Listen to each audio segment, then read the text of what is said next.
హైదరాబాద్ లోని Jubilee hills శాసనసభ ఉప ఎన్నికకు నోటిఫికేషన్ విడుదలైంది.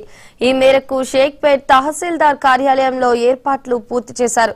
ఈ నెల 21 వరకు నామినేషన్లను స్వీకరించనున్నారు. 22న నామినేషన్ల పరిశీలన, 24 వరకు ఉపసంహరణకు గడువు ఉంది. నవంబర్ 11న జూబ్లీ హిల్స్ ఉప ఎన్నిక పోలింగ్ జరగనుంది.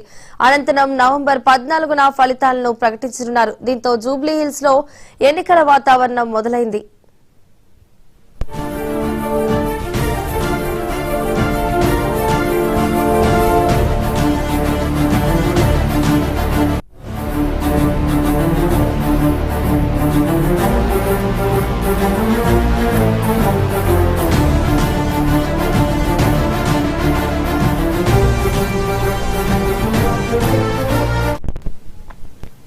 హైదరాబాద్ లోని జూబ్లీ హిల్స్ శాసనసభ ఉప ఎన్నికకు నోటిఫికేషన్ విడుదలైంది. ఈ మేరకు షేక్పేట్ తహసీల్దార్ కార్యాలయంలో ఏర్పాట్లు పూర్తి చేశారు.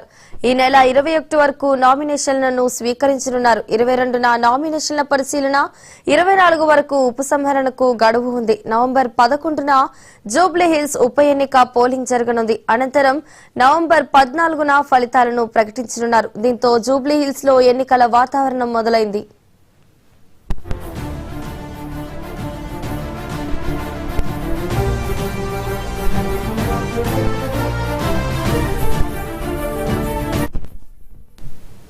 హైదరాబాద్ లోని జూబ్లీ హిల్స్ శాసనసభ ఉప ఎన్నికకు నోటిఫికేషన్ విడుదలైంది. ఇక ఇదే అంశానికి సంబంధించి మరింత సమాచారాన్ని మా ప్రతినిధి రామ్ నరేష్ లైవ్ లో అందిస్తారు. రామ్ నరేష్, చెప్పండి.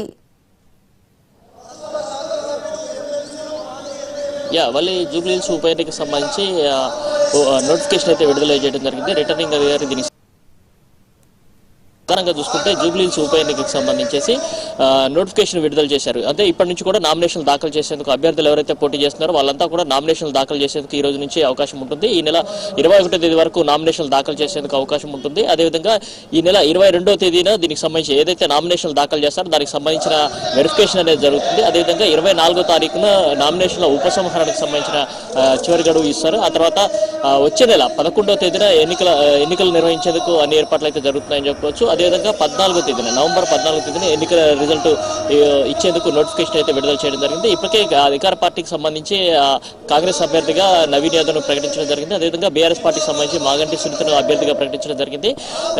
బీజేపీ పార్టీకి సంబంధించి ఈ రోజు లేదా రేపు మార్నింగ్ అభ్యర్థిని ప్రకటించే అవకాశాలు అయితే ఉన్నట్టు తెలుసు. మొత్తంగా చూసుకుంటే జూబ్లీ హిల్స్ ఉప ఎన్నికకు సంబంధించి రాజకీయ వేడైతే స్టార్ట్ అయిందని చెప్పవచ్చు. ఎందుకంటే నోటిఫికేషన్ విడుదలైన నేపథ్యంలో ఇప్పటికే సొంతంగా పోటీ చేసిన అభ్యర్థి శ్రీకాంత్ అనే వ్యక్తి ఇప్పటికే నామినేషన్ దాఖలు చేయడం జరిగింది.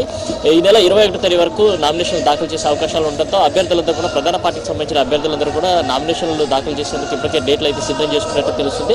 షేక్పేటలోని ఏదైతే రిటర్నింగ్ కార్యాలయం ఉందో అక్కడ ఈ నోటిఫికేషన్ అంటే అభ్యర్థులు నామినేషన్లు వేసేందుకు అన్ని ఏర్పాట్లు అయితే చేయడం జరిగింది. మొత్తంగా చూసుకుంటే జూబ్లీ హిల్స్ ఉప ఎన్నికను ఇటు అధికార పార్టీ ప్రతిష్టాత్మకంగా తీసుకుంటుంది. అదేవిధంగా సిట్టింగ్ స్థానాన్ని కోల్పోకూడదని చెప్పి బీఆర్ఎస్ పార్టీ ప్రతిష్టాత్మకంగా తీసుకుంటుంది. దీంతో కాంగ్రెస్ బీఆర్ఎస్ మధ్య పోటాపోటీ అయితే జరిగే అవకాశాలు ఉన్నాయి. ఇప్పటికే బీఆర్ఎస్ పార్టీకి సంబంధించి మాగంటి గోపీనాథ్ సతీమణి సునీతను అభ్యర్థిగా ప్రకటించడం జరిగింది. ఈ కాంగ్రెస్ పార్టీకి సంబంధించి నవీన్ యాదవ్ను అభ్యర్థిగా ప్రకటించడం జరిగింది. దీంతో ఇప్పుడు ప్రచారానికి సంబంధించి హోరెత్తించేందుకు ఇరు పార్టీలు కూడా సిద్ధమయ్యని చెప్పుకోవచ్చు. మొత్తంగా చూసుకుంటే జూబ్లీ హిల్స్ ఉప ఎన్నిక సంబంధించి మొత్తం 3,98,982 మంది ఓటర్లు ఉన్నారు. వీటికి సంబంధించి మొత్తం ఓటర్ల జాబితాను అధికారులు ప్రకటించారు. ఏదైతే 47 పోలింగ్ స్టేషన్లు ఉన్నాయి. 47 పోలింగ్ స్టేషన్లో ఇప్పటికే పోలింగ్ సిబ్బందికి సంబంధించి అంటే బిఎల్ఓలు కానీ అదేవిధంగా సెక్టార్ ఇన్ఛార్జీలు ఎవరైతే ఉన్నారో వాళ్ళందరికీ కూడా ట్రైనింగ్ ఇవ్వడం జరిగింది. ఎన్నికలను పకడ్బందీగా నిర్వహించేందుకు ఎన్నికలు కూడా అమల్లో ఉన్న నేపథ్యంలో ప్రతినిత్యం కూడా తనిఖీలు నిర్వహిస్తున్న పరిస్థితి ఉందని చెప్పుకోవచ్చు.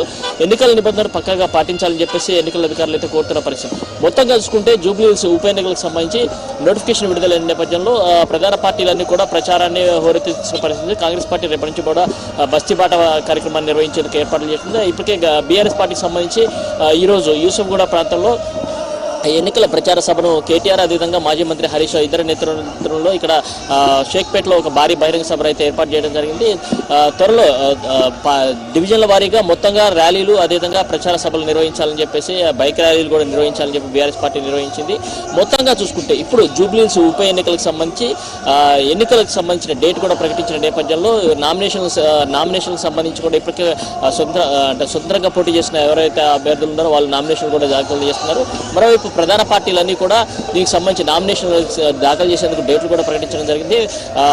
దీనికి సంబంధించి అంటే బీఆర్ఎస్ పార్టీకి సంబంధించి కూడా 15వ తేదీ నామినేషన్ వేయాలని చెప్పేసి నిర్ణయించడం జరిగింది. అదేవిధంగా కాంగ్రెస్ పార్టీ 17వ తేదీ నామినేషన్ వేయాలని చెప్పేసి నిర్ణయించడం జరిగింది. అయితే బీజేపీ పార్టీకి సంబంధించి ఇప్పటివరకు అభ్యర్థులను ప్రకటించలేదు కాబట్టి అభ్యర్థులను ప్రకటించాక నామినేషన్ సంబంధించిన డేట్ ప్రకటించే అవకాశం అయితే ఉన్నట్టు తెలుస్తుంది. మొత్తంగా చూసుకుంటే జూబ్లీహిల్స్ ఉప ఎన్నికకు సంబంధించి అన్ని రాజకీయ పార్టీలు కసరత్తు అయితే చేస్తున్న పరిస్థితి ఉంది. గెలుపు కోసం అని చెప్పేసి అన్ని పార్టీలు వ్యూహాలు అమలు చేస్తున్న పరిస్థితి. ప్రధానంగా చూసుకుంటే కాంగ్రెస్ అండ్ బీఆర్ఎస్ పార్టీ మధ్య ప్రధాన పోటీ ఉంటుంది. ఈ రెండు పార్టీలు కూడా అధికార పార్టీకి సంబంధించి అంటే ఎట్టి పరిస్థితుల్లో బీఆర్ఎస్ పార్టీకి ఈ ఎన్నికల్లో గుణపాఠం చెప్పాలని చెప్పేసి అధికార పార్టీ ప్రయత్నిస్తున్న పరిస్థితి. మరోవైపు సిట్టింగ్ స్థానాన్ని ఎట్టి పరిస్థితుల్లో కోల్పోకూడదు. ఎందుకంటే గతంలో కంటోన్మెంట్ ఉప ఎన్నికల్లో సెంటిమెంట్ నమ్ముకుంటే అక్కడ ఓటమి పాలైంది బీఆర్ఎస్ పార్టీ. అయితే ఈసారి అది రిపీట్ కాకుండా చూసుకోవాలని చెప్పేసి డివిజన్ల వారీగా ఇప్పటికే విస్తృతంగా ప్రచారం కొనసాగిస్తున్న పరిస్థితి ఉంది. దీంతో ఇప్పుడు గెలుపు ఎవరిది అనేది చాలా ప్రశ్నార్థకంగా మారిందని చెప్పుకోవచ్చు. ఎందుకంటే నువ్వా నేను అన్నట్టుగా పోటీ పడుతున్న పరిస్థితి అయితే ఉంది. దానిలో భాగంగా రాజకీయ ప్రచారాలను కూడా వేడెక్కించేందుకు అయితే సిద్ధమవుతున్న పరిస్థితి అయితే ఉందని చెప్పుకోవచ్చు. మళ్ళీ right, thank you Ram Naresh.